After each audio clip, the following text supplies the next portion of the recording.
这部从台北来的 W126 280 SEL， 大哥已经完成第一次发动。分油盘，大哥，我们来看这个分油盘，看起来相当干净，相当漂亮。因为大哥经过整修过之后，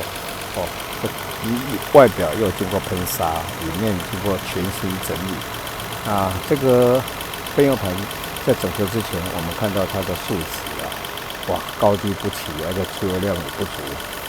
经过整修过之后呢，它数据非常漂亮，几乎都是零误差。我们来看看它的怠速，相当稳定。目前怠速是940左右 ，OK。然后我们来看看，因为从缸压测试上面看到，它几乎每一缸都在10到11 kgcm 平方的缸压，完全没有积碳。那只有第5缸缸压只有6.5左右。但其实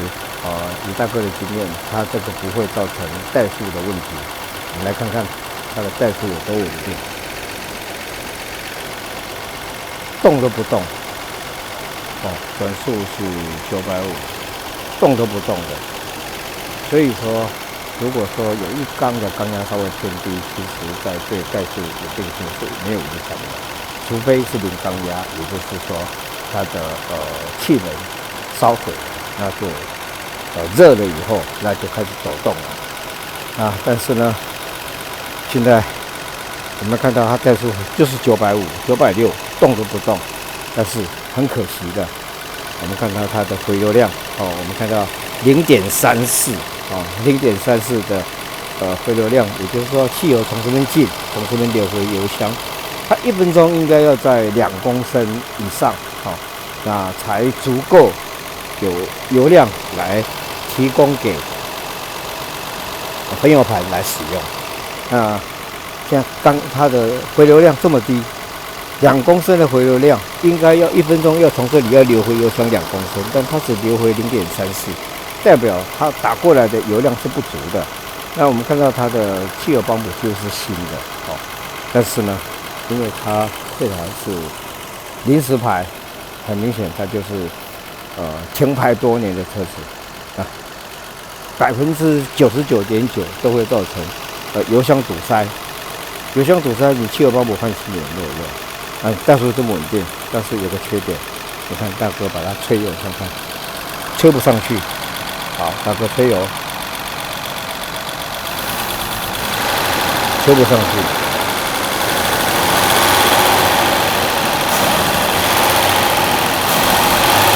吹不上去。虽然怠速稳定，但是它行进就没办法，这车子绝对没有办法开出去，一开出去就起火了，没办法加油，就是因为它的油箱堵塞了导致它的供油量不足，给分油盘供油量不足。虽然怠速这么稳定，分油盘整车的数据这么漂亮，但是这部车只能原地空转开不出去的。所以这个是大哥最碰到停牌的车最头痛的问题。大哥现在面临的问题就是把油箱，因为这个0.3公升的回流量，这肯定是油箱已经生锈堵塞非常严重了势必大哥必须要把它拆下来了。那因为油箱你要买，在现在要找这油箱，几乎好的油箱几乎找不到了。那唯一的办法，我们这部车如果要使用，是要把油箱拆下来，做除锈清洗，然后再把它回装，让它的回流量能够达到标准，这部车才有办法开得出去。大家好，我是张大哥我现在又回到这部 W126 的280 SEL 的车子旁边。那这部车子我们大哥在第一次测试它油箱堵塞了，那回流量我们这边看到的回流量只有0.3公升，标准的回流量应该要在2公升以上。大哥只好把这个油箱把它拆下来，把它拆下来做清洗、做整修。现在我们看到旁边这部车子，油箱就在这个地方。这部车子的油箱就是 W126的280 SL， 我就借用它的油箱来提供这部车子的汽油，因为这部车子也是临时牌、停牌多年的 W201的2516来看看 W126 280的油箱呢，已经被大哥拆下来了。我来看看，油箱是空的油箱在这里原来这部280的那个堵塞的油箱出油量，回流量只有 0.3 公升所以有怠速没高速。那我们来看看这部车的回流量多少？2.2 公升也就是说280 SEL 已经达到 2.2 公升，也就是说它完全正常了。接着呢，大哥会把那个油箱会把它回装上去，然后呢，我们再来做一个完整的引擎测试包含道路测试因为它还有车门车门的部分大哥还没处理，还有它冷气这个280的冷气也还没处理。那到时候大哥会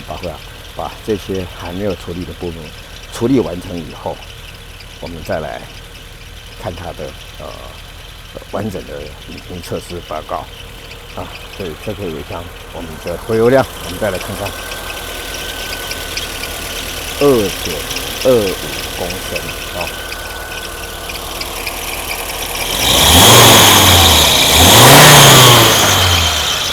要回流量够，我高速才会出得来今天大哥的报告到此结束，我们下次的测试就是这部280 SEL 的完整的引擎测试了拜拜。